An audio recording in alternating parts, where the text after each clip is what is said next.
En 1951, Leslie Cross definió el veganismo como el principio de que el ser humano debe vivir sin explotar a los demás animales. Hay historias que se venden como lujo, como experiencia, como algo que merece la pena probar al menos una vez en la vida. Y luego están las historias que existen detrás de esas experiencias.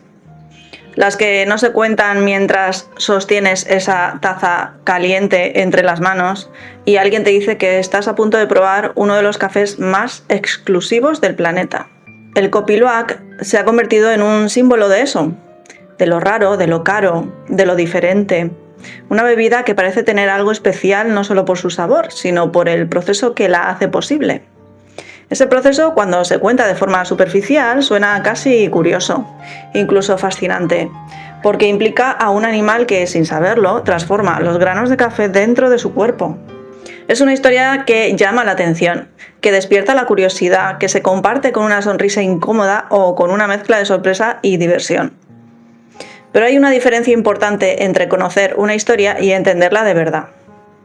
Y cuando decides mirar un poco más allá de esa primera capa, lo que aparece no es solo una curiosidad biológica, sino una cadena de decisiones humanas que han convertido algo natural en un sistema explotador, y a un animal como a una herramienta para nosotros.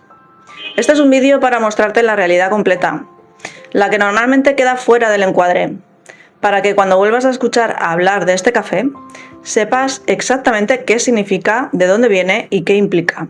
Que no es ni más ni menos que otro caso más de explotación animal por parte del ser humano para beneficio propio.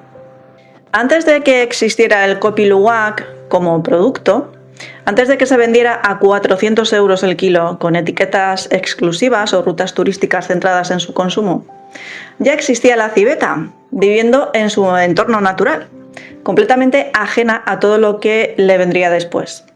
La civeta de palma asiática es un animal nocturno que se mueve con una tranquilidad casi invisible entre los árboles de la selva, utilizando su agilidad para trepar, explorar y encontrar alimento en un entorno que cambia constantemente.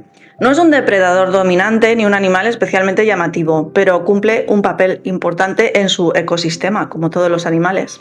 Y este, pues en particular, pasa desapercibido. Su vida, en libertad, claro, no tiene nada que ver con el café.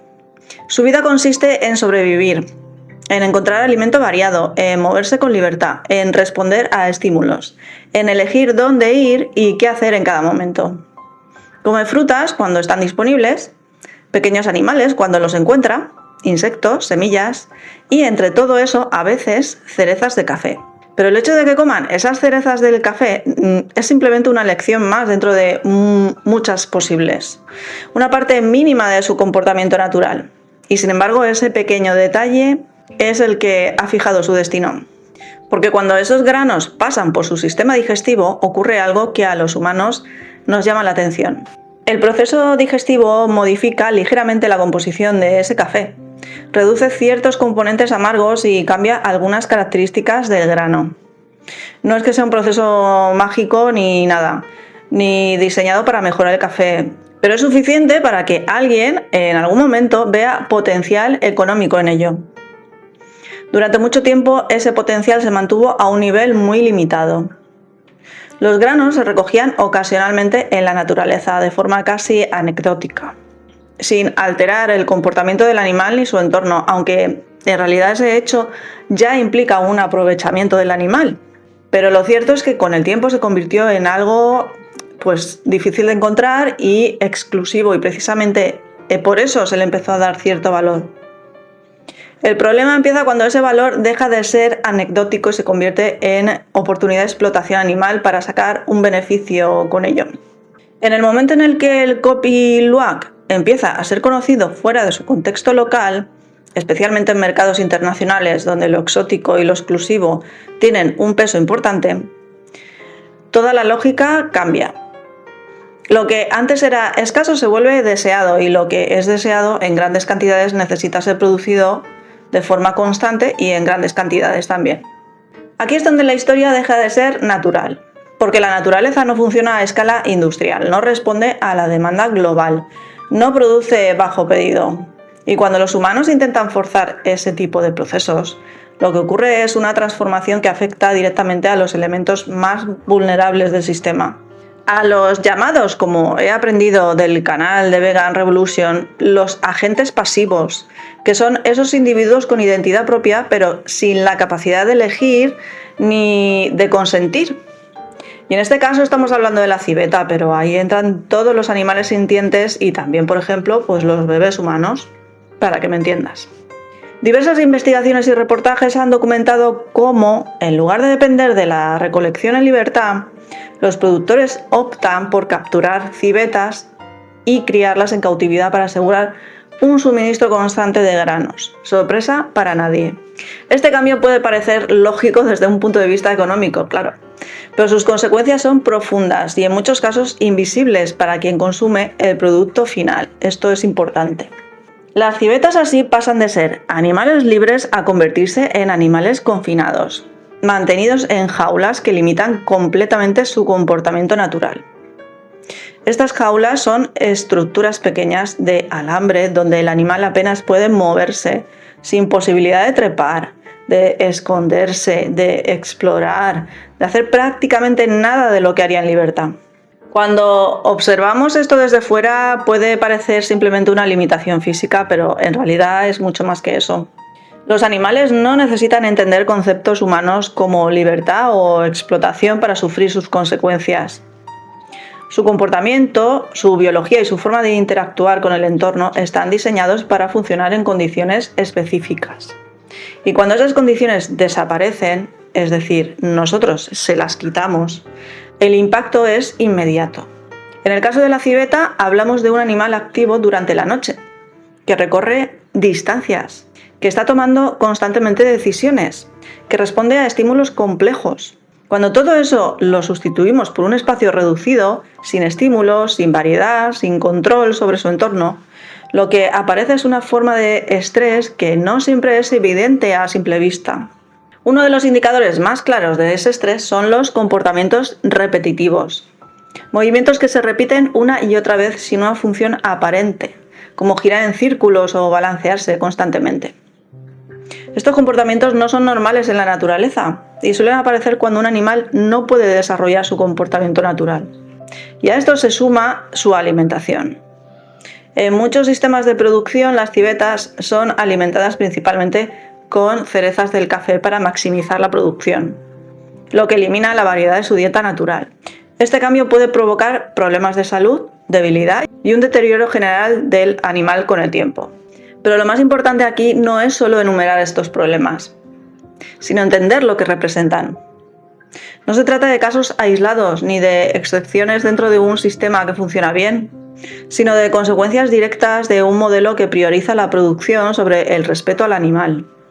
Aquí pongo en relieve el sufrimiento que les acarrea, pero hay que dejar claro que el hecho de que sean explotados, sufran o no sufran con esa explotación, ya es un acto que no se debe permitir. Y la cruda realidad es que una de las razones por las que este sistema puede mantenerse es la distancia entre quien consume el producto y lo que ocurre en su origen. Cuando alguien compra una taza de Kopi Luwak, lo que ve es el resultado final. Un café servido en un entorno controlado, con una historia interesante detrás, pero sin imágenes, sin contexto y sin la parte incómoda. Y esta desconexión no es casual, forma parte de cómo se presentan muchos productos en el mercado, especialmente aquellos que dependen de procesos que podrían generar rechazo si se mostraran de forma directa. La narrativa se centra en lo positivo, si es que hay algo positivo en todo esto. Se centra en lo exclusivo, en lo diferente, mientras que el resto se queda fuera. Sin embargo, cuando se empieza a investigar, aparecen datos que desmienten esa imagen. Organizaciones de protección animal han documentado repetidamente las condiciones en las que se mantienen muchas civetas en granjas de Kopi Luwak, mostrando jaulas pequeñas, animales en mal estado y sistemas de producción que poco tienen que ver con la imagen de naturalidad que se suele transmitir. ¿Te suena de algo esto? ¿Industria lechera, por ejemplo? ¿O zoos que no paran de repetir que ahí se cuidan a los animales?